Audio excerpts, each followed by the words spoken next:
صلی اللہ علیہ وسلم کو ایسی خوبصورت شریعت عطا فرمائی گئی، ایسا دین عطا فرمایا گیا جو صرف ایک خاص وقت کے لیے کامل اور مکمل اور کافی نہیں بلکہ قیامت تک کے لیے وہ کافی اور کامل اور مکمل ہے۔ الیوم اکملت لکم دینکم واتممت علیکم نعمتی ورضیت لکم الاسلام دینا۔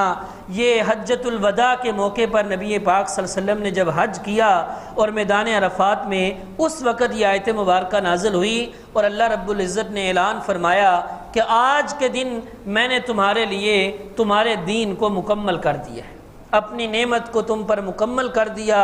ورضیت لکم الاسلام دینا، اور دین اسلام کو میں نے تمہارے لیے پسند کیا۔